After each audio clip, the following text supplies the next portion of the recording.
शिवसेनेच्या ट्विटर हँडलवरून उमेदवारांची पहिली यादी आज जाहीर होण्याची शक्यता। पहिल्या यादीमध्ये 60 ते 75 उमेदवारांची नावे असण्याची शक्यता। या उमेदवारांना आज रात्रीपासूनच एबी फॉर्म दिले जातील अशी ही माहिती।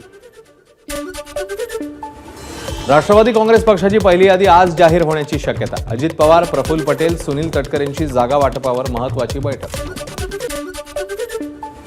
शरद पवार, जयंत पाटील, सुप्रिया सुळे, जितेंद्र आव्हाड यांच्यासोबत संजय राऊतांची बैठक। गेल्या अर्ध्या तासापासून वायबी चव्हाण सेंटर इथे बैठक सुरू। राहुल गांधी, सोनिया गांधी, मल्लिकार्जुन खरगेंच्या उपस्थितीत काँग्रेस केंद्रीय निवडणूक समितीची बैठक। नाना पटोले, बाळासाहेब थोरात बैठकीला उपस्थित। महाराष्ट्रातल्या 80हून अधिक जागांवर चर्चा होणार असल्याची माहिती। मवियातील काँग्रेस आणि शिवसेना ठाकरे गटातील वादावर शरद पवारांची मध्यस्थी। विदर्भातल्या जागा वाटपाचा तिढा आजच सुटणार। उद्यापर्यंत उमेदवारांची यादी जाहीर होण्याची शक्यता। काँग्रेसच्या छाननी समिती बैठकीत महाराष्ट्रातल्या 96 जागांवर चर्चा।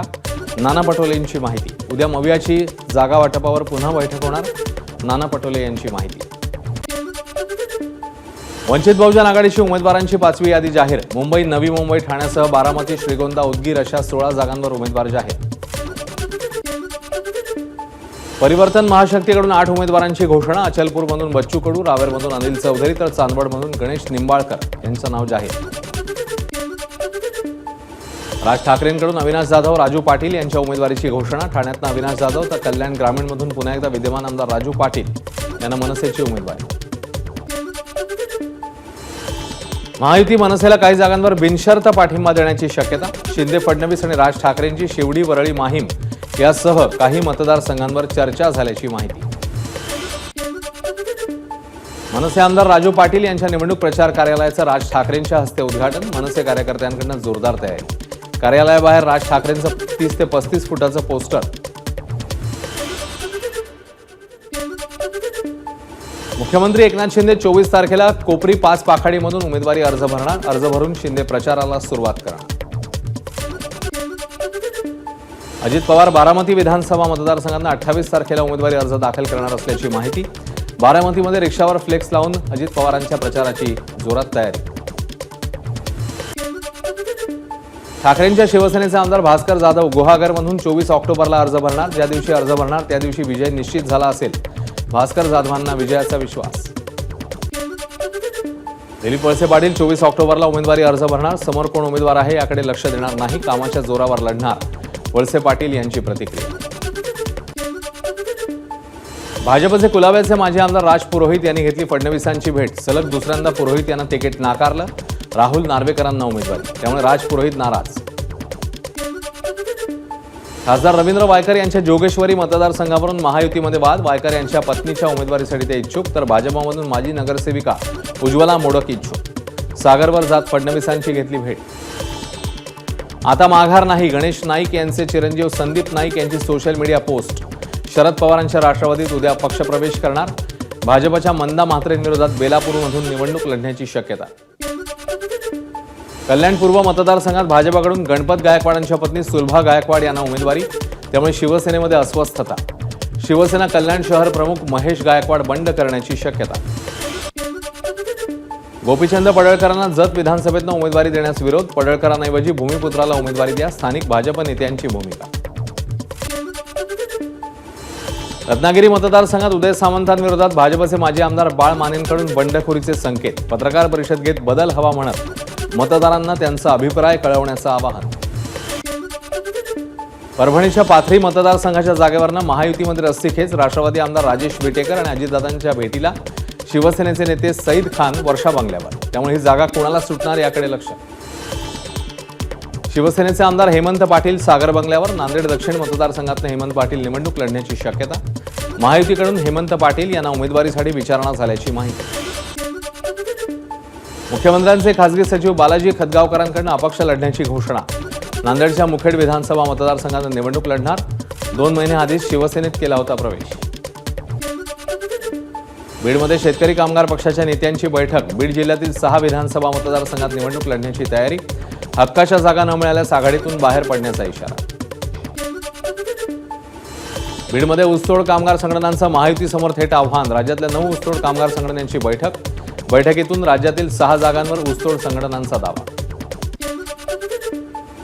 जितेंद्र आव्हाड 24 ऑक्टोबरला उमेदवारी अर्ज भरणार. शरद पवारांच्या उपस्थितीत अर्ज भरणार. आव्हाडांची माहिती. कोल्हापूरच्या गडहिंग्लज परिसरात मंत्री हसन मुश्रीफ यांचा शेतकऱ्यांशी संवाद. शेतकऱ्यांशी संवाद करताना भात मळणीच्या खळ्यावर मुश्रीफांचा प्रचार. कोल्हापुरात भात मळणीच्या कामाला वेग.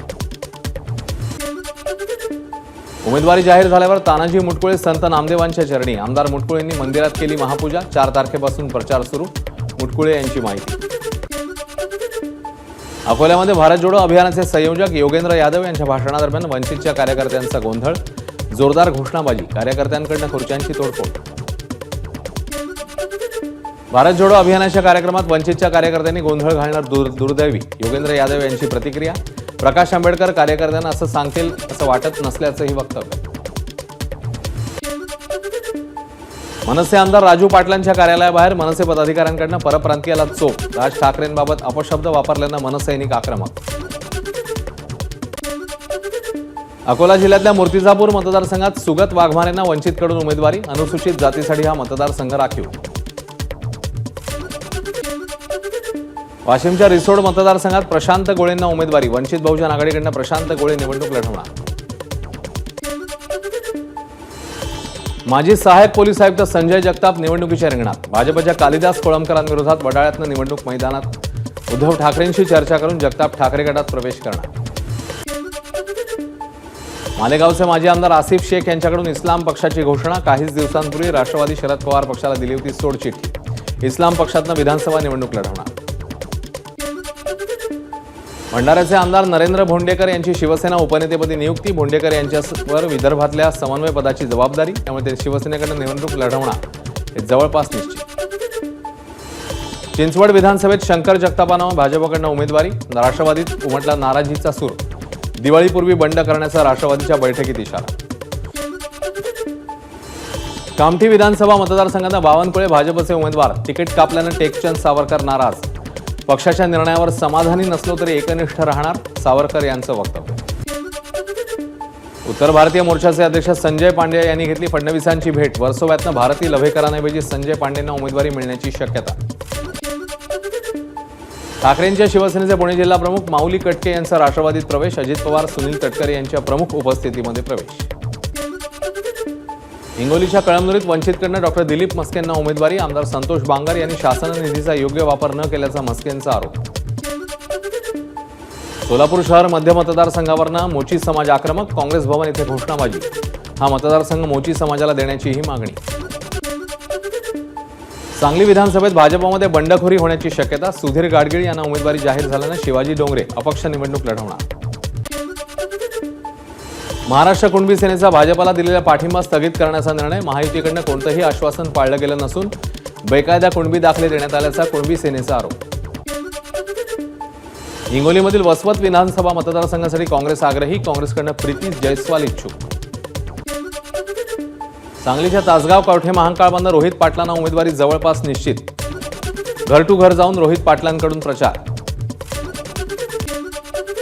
वर्ध्यातील आरबी मतदारसंघाचा वाद सागर बंगल्यावर. आमदार दादाराव केचे आणि सुमित वानखेडे यांच्यात उमेदवारीवरून रस्सीखेच. फडणवीसांसोबत चर्चेनंतर उमेदवारी ठरवला जाणार असल्याची माहिती. नागपूरच्या हिंगणा मतदारसंघातील भाजप उमेदवार समीर मेघेंचा प्रचार सुरू. समीर मेघेंकडून कार्यकर्ते आणि मतदारांच्या भेटीगाठी. ठाकरेंच्या शिवसेनेचे माजी आमदार संतोष सामरेंनी घेतली मनोज जरांगेंची भेट. जालना जिल्ह्यातल्या बदनापूर विधानसभा मतदारसंघातनं सामरे इच्छुक. भंडारा मतदारसंघातनं मवियाच्या स्थानिक पदाधिकाऱ्यांमध्ये धुसफूस. भंडारा मतदारसंघात ठाकरे गटाचं अस्तित्व नाही. काँग्रेसचा आरोप. तर ठाकरे गट स्वबळावर लढण्याच्या तयारी. दादरा नगर हवेली आणि दीव दमण भागातून येणाऱ्या वाहनांसाठी पालघर पोलिसांकडून नाकाबंदी. सर्व वाहनांची पोलिसांकडून तपासणी सुरू.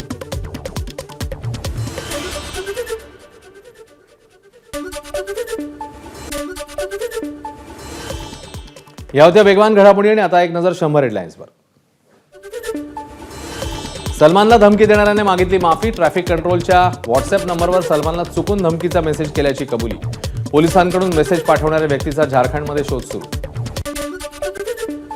पुण्यामध्ये 6 वेगवेगळ्या विमानात बॉम्ब ठेवणार असल्याची धमकी. विस्तारा एअरलाइन्सच्या विमानात 12 जण बॉम्ब ठेवणार असल्याचं ट्विट करत दहशत पसरवण्याचा प्रयत्न. ट्विट करणाऱ्या विरोधात गुन्हा दाखल. मुंबई आंतरराष्ट्रीय विमान कंपन्यांना धमक्यांचं सत्र सुरूच. काल 7 एअरलाइन्स कंपन्यांच्या अधिकृत ट्विटरवर विमानात बॉम्ब ठेवल्याची धमकी.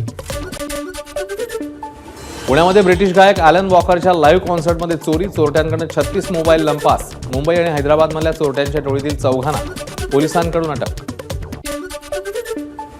रायगड हरिहरेश्वर हॉटेल मारहाण आणि महिलेचा मृत्यू प्रकरणातील 3 आरोपी श्रीवर्धन कोर्टात हजर.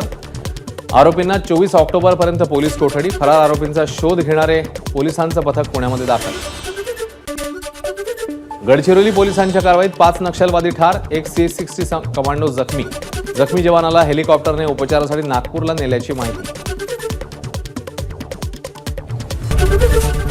एबीपी माझा, उघडा डोळे बघा नीट.